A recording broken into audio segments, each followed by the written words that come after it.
Sejam todos muito bem-vindos aí à participação desse vídeo. Se você está recebendo esse vídeo, você faz parte do nosso grupo de estudos avançados na Bíblia.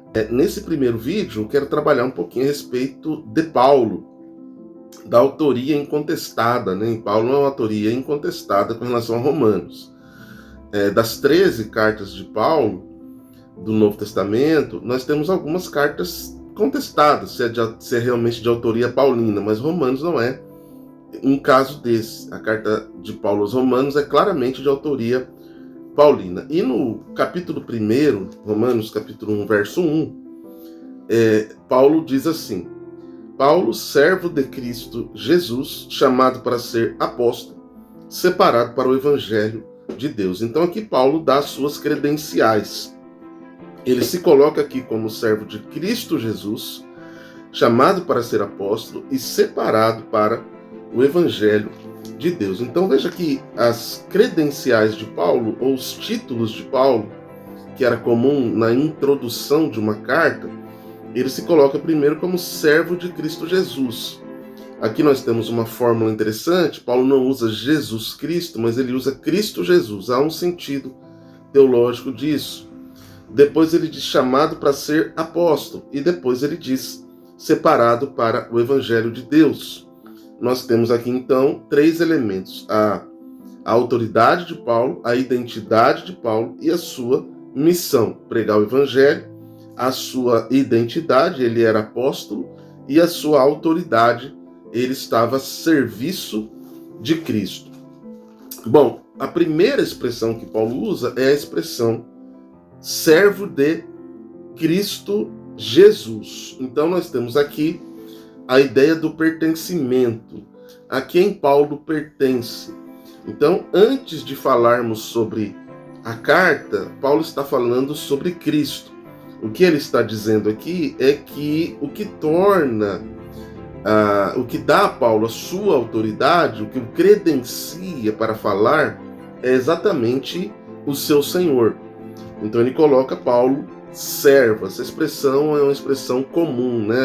A gente diz que é uma fórmula comum, e ao se identificar como servo de Cristo Jesus, Paulo está dizendo também que ele não é mais um fariseu. Ele é um ex-fariseu, ele é um ex-judeu, e agora ele é um cristão. Então, o que torna Paulo importante não é quem ele é, mas a quem ele pertence. Perceba esta ideia, a ideia do pertencimento. O que torna Paulo especial não é quem ele é, mas é a quem ele pertence. É isso que ele está dizendo aqui: olha, eu sou servo de Cristo Jesus. A fórmula aqui trata primeiro da messianidade, Cristo, depois da humanidade. Então veja que dentro de Romanos nós temos a ênfase de Cristo na sua obra, não na sua vida humana, nos seus milagres, nos seus sinais ou nas suas parábolas. Mas a ênfase paulina é na messianidade dele e naquilo que ele proporciona a partir da cruz.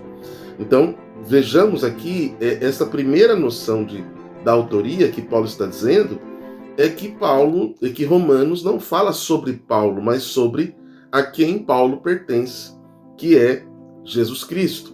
Outro ponto importante é que Paulo aponta para a messianidade de Cristo. Então veja, Cristo Jesus e não Jesus Cristo. Nós vamos ver essa fórmula paulina se repetindo, né? Então, a ideia aqui é que Cristo está vivo e não está morto. E ele, Paulo, é um ex-fariseu que agora é um servo de Cristo. Paulo, enquanto servo, é um apóstolo. Enquanto servo, eu sou um pastor. Enquanto servo, eu sou um missionário.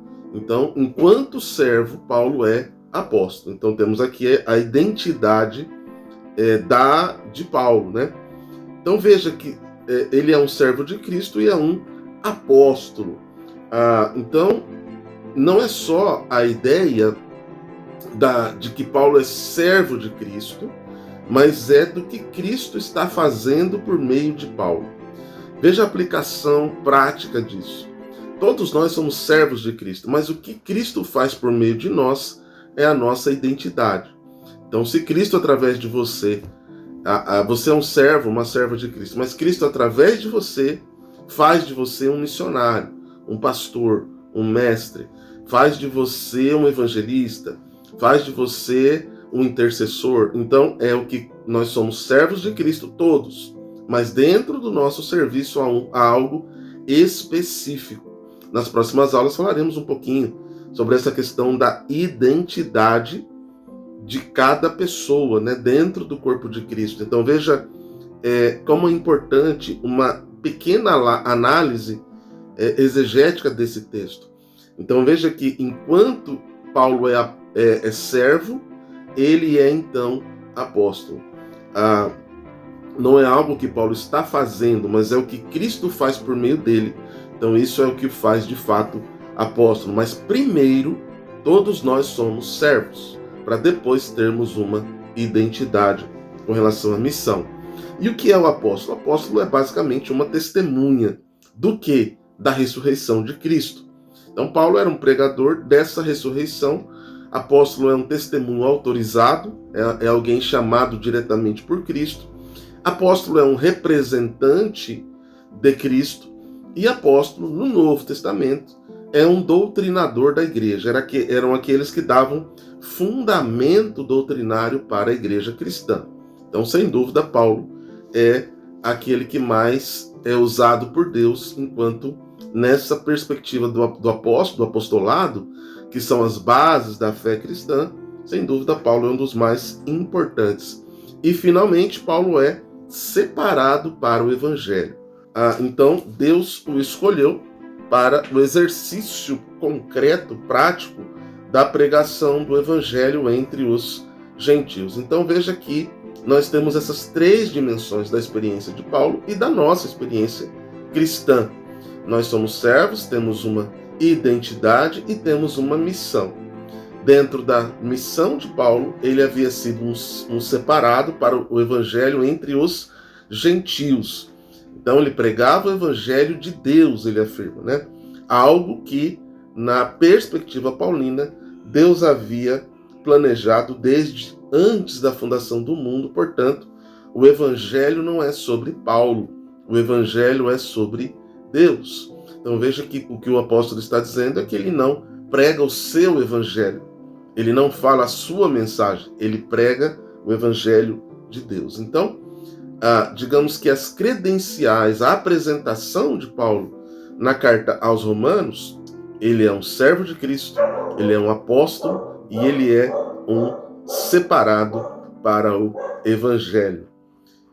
Nos próximos dias, mais vídeos com alguns trechos específicos e importantes da carta de Paulo aos Romanos. Um forte abraço, até o próximo vídeo.